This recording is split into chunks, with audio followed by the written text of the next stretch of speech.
Meron din kayong mga success at tagumpay. Yung iba sa inyo guys, pwedeng mag-level up yung buhay nyo kasi nga, nagkakaroon kayo ng financial gains mga kapiksi. So, maganda yung epekto nito sa iyong kabuhayan kasi pwedeng mag-level up yung buhay nyo and you will become successful or you will feel successful, no? Ibig sabihin, nararamdaman mo yung success, yung tagumpay sa buhay nyo. And parang nararamdaman mo rin yung pag-angat, pag-asenso ng buhay nyo. Kung meron kayong mga target or goals na isiset for 2025 guys, mabubulsay nyo yung mga target na yan.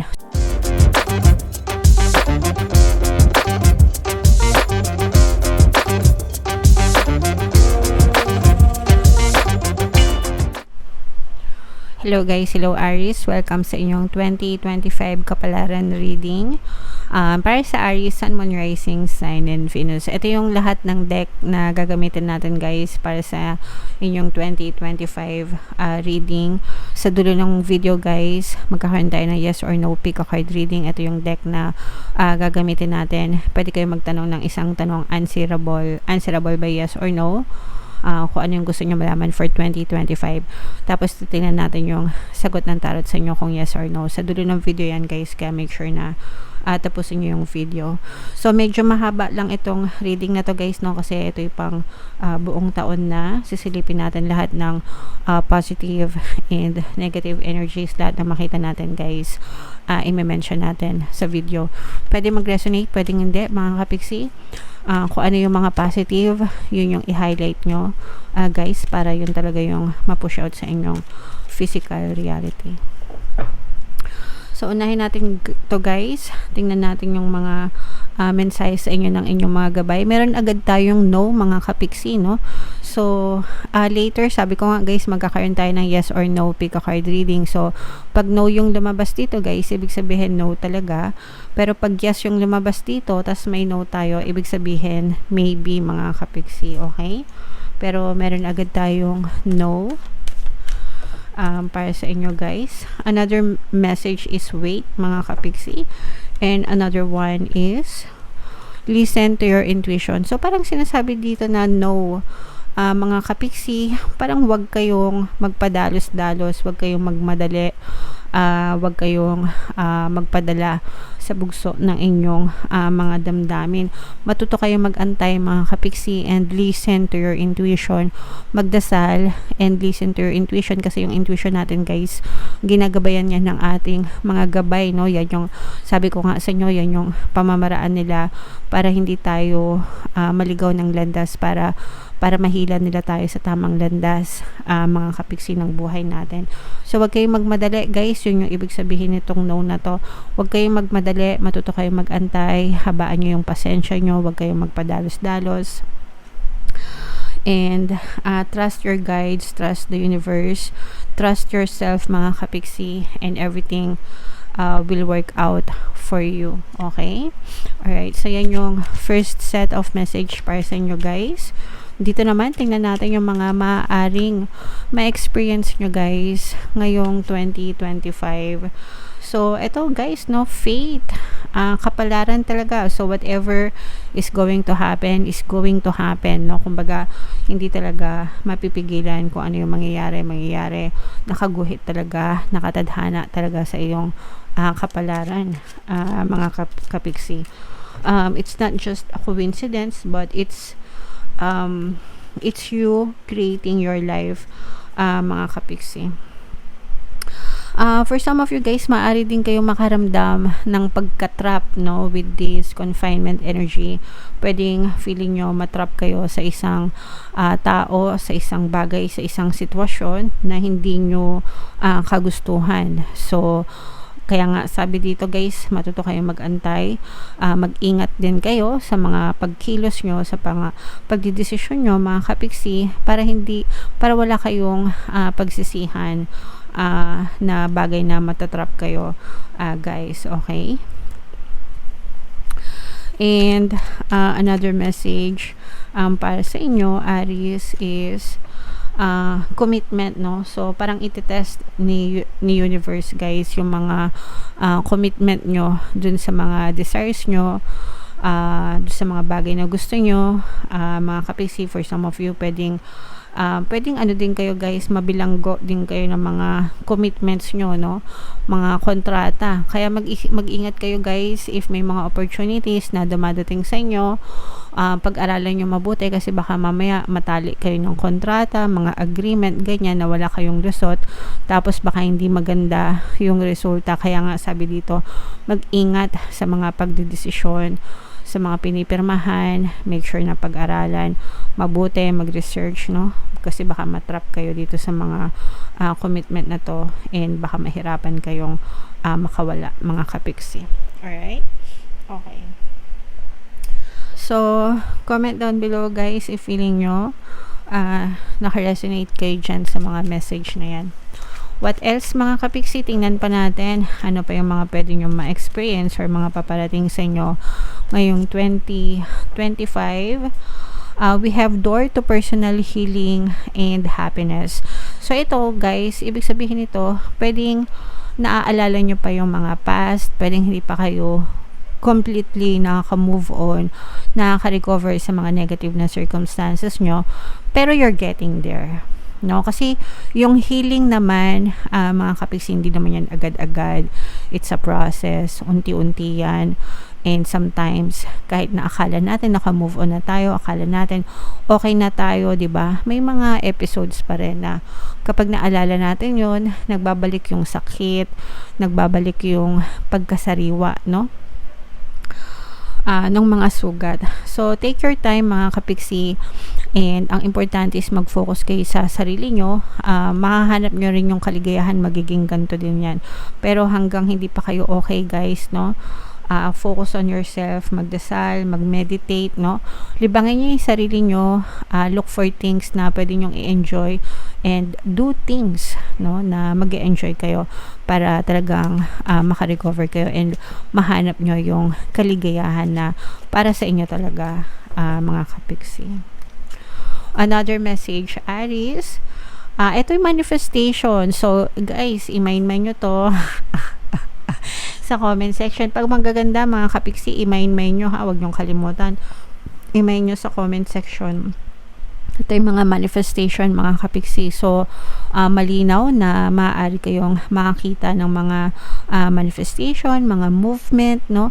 Sa mga bagay na minamanifest nyo o kaya naman parang pakiramdam ng iba sa inyo, sinasagot ni universe yung mga dasal nyo through manifestation. Okay? So, ito naman guys ay napakadali lang. Ang kailangan nyo lang gawin is mag-focus, no? Mag-focus kayo dun sa bagay na gusto nyong i-manifest. Always remember guys, whatever you focus on, manifest. Kung ano yung pinag-aaksayahan nyo ng panahon, ng energy, yun yung paulit-ulit na napupush out sa inyong physical reality. Kapag nakafocus kayo sa mga problema, more problems yung inyong ma-experience.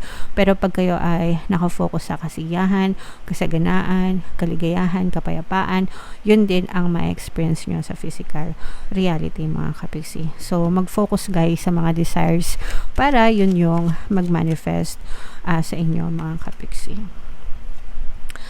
And rest and rejuvenation mga kapiksi, for some of you, maaring you might feel exhausted, no, sa buong 2025. Kailangan mo mag-recharge ng energy nyo, lalo na kung nakakaramdam kayo ng pagod, ganyan, pagka hapo, no.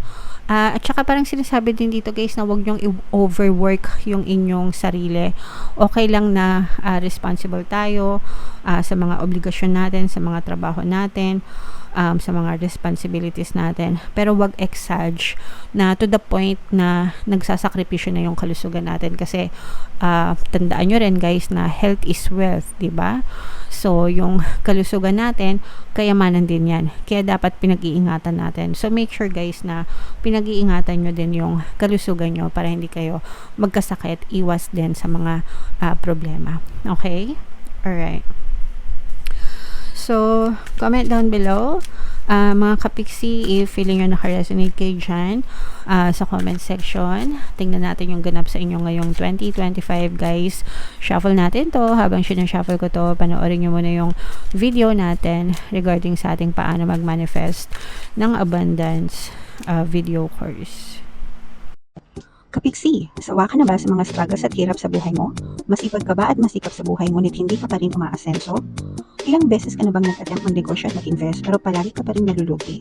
Sa pagkakataon na ito ay maaaring may subconscious beliefs ka na nagiging balakid sa iyong pag-unlad at pagyaman. Introducing, paano mag-manifest ng abundance video course. Dito ay matututunan mo ma-overcome ang mga balakid mo para tuluyan ka ng umunlad, umasenso, sumagana, maging matagumpay, successful at maswerte sa iyong kabuhayan, pera, trabaho, negosyo sa lapi at kaperahan ng bonggang-bongga. Dali, mag-send na ng email sa pinoypixie@gmail.com at simulan na ang iyong pagyaman ngayon. Alright, so sa lahat ng gusto mag-avail ng course at mga services natin dito sa ating channel, una guys, meron tayong paano mag-manifest ng abundance video course para sa mga gustong matuto kung paano sa magana, umunlad, umasenso yung kanilang kabuhayan sa pera, trabaho, negosyo sa lapi. Yung course na yan ay para sa inyo, mga kapiksi. Sa relationship naman guys, meron tayong paano mawala ang third party at magkaroon ng harmonious na relationship para mawala yung mga kabit ng mga jowa nyo. And another service guys, meron tayong email coaching, manifest your desires using the law of attraction if meron kayong mga specific na gusto nyo i-manifest sa buhay nyo. So, sa lahat ng gusto mag-avail ng course and services guys, mag-email lang kayo sa pinoypixie@gmail.com. So, 4 na beses tayong maglalatag ng spread mga kapiksi, first quarter, second quarter, third quarter, fourth quarter. Pero anytime sa loob ng 2025, pwede nyong ma-experience itong mga ito. Lahat ng positive sasabihin natin, lahat din ng negative sasabihin natin mga kapiksi. And comment down below sa mga positive para i-mind nyo guys. Okay? So, Aries guys, kayo ay na-represent ng Queen of Wands sa ating spread. Meron din ditong presence ng water sign, Cancer, Pisces, Scorpio. For some of you, maaring may water element kayo sa inyong natal chart or you may be dealing with a water sign. So, unang-una, sa negative muna tayo mga kapiksi. Yung sa negative, this is more on love life issue mga kapiksi, no?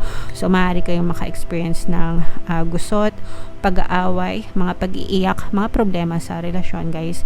And normal naman yon, no?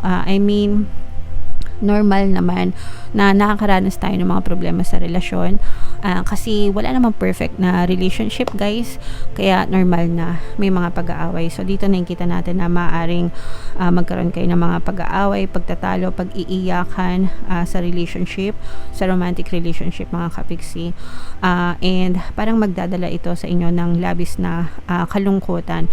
And for some of you guys, you may also be dealing with somebody na parang medyo immature, no? O kaya naman parang feeling nyo yung person nyo hindi siya nag-grow as a person, hindi siya nag-grow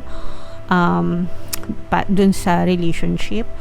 Parang na-stuck siya, na-steady na ganyan. And for some of you, parang medyo nag-i-emo din yung iba sa inyo na parang feeling nyo unrequited yung love, yung pag-ibig, parang one-sided. Parang feeling nyo mas mahal mo siya kaysa sa mas mahal ka niya. So parang nalulungkot kayo and parang hindi nababalik sa'yo ng person mo yung pagmamahal na binibigay mo sa kanya. So doon kayo nagkakaroon ng pagtatalo and pag-aaway mga kapiksi. So pagdating sa relationship guys, nadadaan naman yan sa usapan.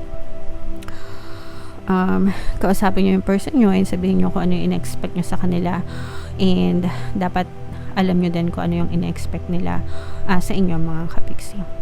And pwede rin kayo makinig guys ng mga relationship subliminals natin, no? Pampabalisa, pampamiss, pampabalik, yan. So, lahat yan nandun sa ating homepage. Hanapin nyo na lang. On the good side naman guys, napakaganda nito. Ito yung manifestation pagdating sa pera. Diba sabi nga natin guys, meron kayong mamamanifest ngayong 2025 and napakalakas ng energy nito, na napakaganda ng energy pagdating sa kaperahan. These are financial gains. Ibig sabihin, maaaring mag-increase yung iyong source of income. Pwedeng yung source of income mismo as in pwede kang magkaroon ng multiple sources of income. Let's say for example, hindi lang meron ka ng trabaho tapos pwede ka pa magkaroon ng side hustle or business, ganyan, or investment na makakadagdag sa iyong kita mga kapiksi. Kung ikaw ay nasa negosyo, pwedeng lumago yung negosyo mo, yung business mo, magkaroon ka ng maraming sales, income. And kung ikaw naman ay freelancer, pwedeng kang magkaroon ng maraming kliyente, multiple clients. Syempre, pagka maraming kliyente, maraming pera. Kung ikaw ay nasa sales, nagbebenta, pwede kang magkaroon ng mga maraming referrals, no? Let's say, for example, ahente ka ng kotse, ng bahay, or kung ano man yung binibenta mo, parang nagkakaroon ka ng maraming kliyente, and ang equivalent nun is more sales sa iyong mga kapiksi. And kung ikaw naman ay empleyado, pwedeng madagdagan yung sahod mo, magkaroon ka ng salary increase, o kaya naman marami kang overtime, or maraming incentives, ganyan. So ito guys, i-mind mo yan sa comment section. Mine, financial increase, dagdag sa pera, dagdag sa sahod, dagdag sa kita, yan. Sa lahat ng positive mga kapiksi, i-mind nyo sa comment section, okay? So, what else mga kapiksi? Second set of energy tayo. Meron ditong presence ng earth sign, Capricorn, Taurus, Virgo. So, dito guys, nakakaramdam ako ng pagbabago dito, no? Na parang ikaw, magbabago yung pananaw mo sa buhay. Meron ditong presence ng earth sign, Capricorn, Taurus, Virgo, fire sign, Aries, Leo, Sagittarius. So, yung sinasabi kong pagbabago, kasi for some of you, maaari kayong maka-experience ng mga problema, challenges. Pero, imbis na magmukmuk kayo, mga kapiksi, parang gagamitin mo siya as inspiration or parang motivation na hindi na ako maghihirap ulit, ayoko na ng ganitong buhay, sawang-sawa na ako sa mga problema, sawang-sawa na ako sa mga kahirapan. So, imbis na negative yung impact ng mga problema na yon, positive yung magiging impact niya sa'yo. So, nakikita natin dito na gagawin mo ang lahat para makabangon, para magbago towards positive change, mga kapiksi. So parang babantayan mo yung buhay mo, babantayan mo yung sarili mo, and parang ikaw na alam niyo yun, naiintindihan niyo ba guys? Parang ikaw na, pag naninega ka, ikaw na mismo yung sasampal sa sarili mo, hoy, gumising ka, parang ganon, no? Parang babatukan mo yung sarili mo, sampalin mo yung sarili mo para magising ka na. Wag ka mag-emo, wag ka magreklamo, wag ka manega, walang may tutulong yan sa'yo. So yun, ganong klaseng change or pagbabago yung nakikita natin sa inyo, mga kapiksi. Okay? Meron din kayong mga success at tagumpay. Yung iba sa inyo guys, pwedeng mag-level up yung buhay nyo kasi nga, nagkakaroon kayo ng financial gains, mga kapiksi. So, maganda yung epekto nito sa iyong kabuhayan kasi pwedeng mag-level up yung buhay nyo, and you will become successful or you will feel successful, no? Ibig sabihin, nararamdaman mo yung success, yung tagumpay sa buhay nyo. And parang nararamdaman mo rin yung pag-angat, pag-asenso ng buhay nyo. Kung meron kayong mga target or goals na isiset for 2025, guys, mabubulsay nyo yung mga target na yan. So, you just have to be persistent, no? Kilos. Ito, guys, ito yung pagiging persistent na energy. Ibig sabihin ng persistent, yun, tila walang kapaguran, no? Na kilos ng kilos, hanggang sa makita sila ng resulta. So, ganun yung attitude na nakikita natin sa inyo. At saka, very progressive yung inyong 2025. So, parang, pero, sabi ko nga sa inyo guys, wag nyong ipagsapalaran yung kalusugan nyo. Kasi, meron ditong paalala na kahit gaano kayo ka-busy, kahit gaano kayo kaabala sa mga obligasyon nyo and responsibilities nyo, kailangan palaging number 1 priority nyo pa rin yung health nyo, yung kalusugan nyo, mga kapiksi. So, kailangan balance lang, guys, okay? Pero, grabe itong success na to, itong tagumpay na to, as in, mabubulsay nyo talaga lahat ng target nyo, mga kapiksi. Okay? So, what else? Tingnan pa natin. Napaka-positive ng energy nyo, guys. So, tingnan pa natin, guys, no? Latag muna natin lahat. mga kapiksi.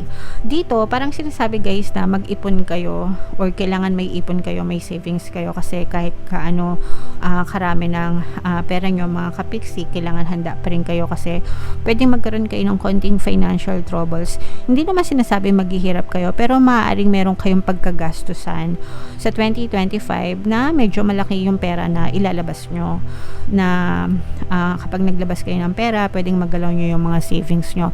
So, make sure guys na may mga emergency funds kayo. Magsimula na kayo ngayon ng mga emergency funds.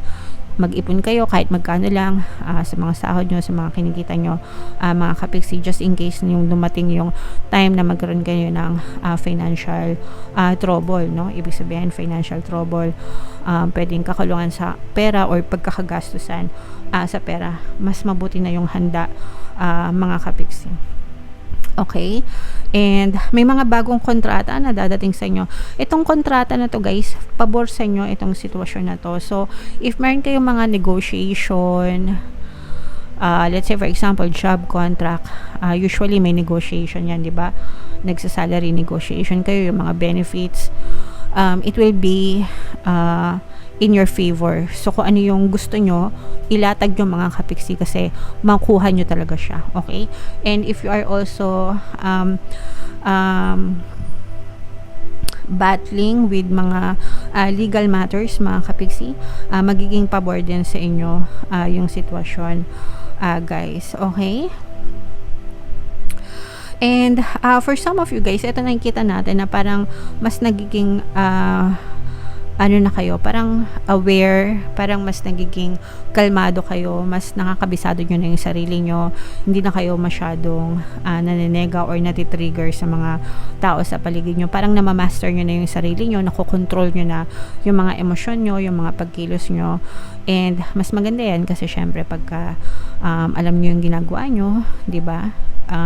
Mas nagiging pabor talaga sa inyo yung resulta. Parang sinasabi din dito guys na kailangan aware kayo palagi sa mga tao sa paligid nyo, magbantay kayong mabuti, mga kapiksi.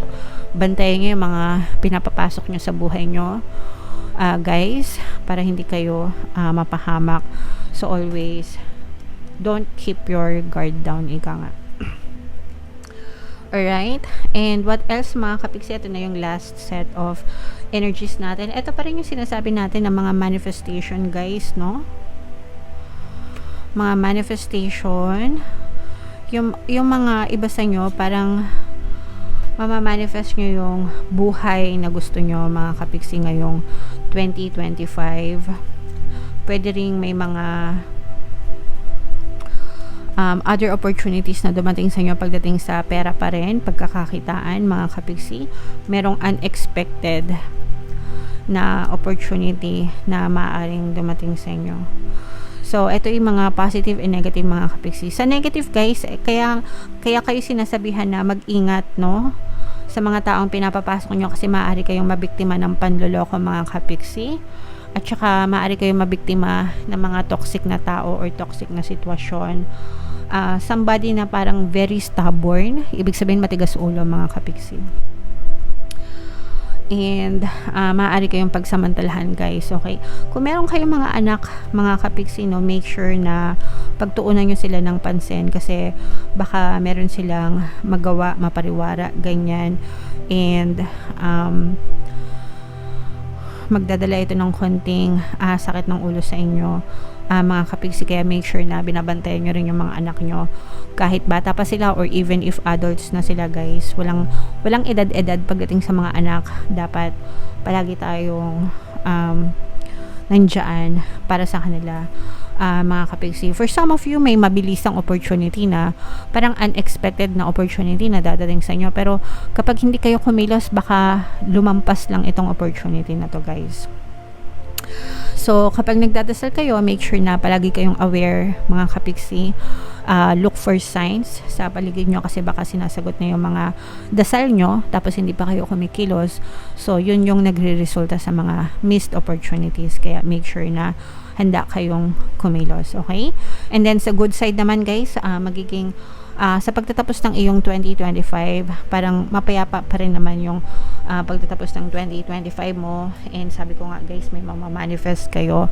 And parang feeling nyo, for some of you, you may be dreaming, living your dream life, no? So, meron kayong mamamanifest na mga bagay na gusto nyo sa 2025. So, focus lang guys.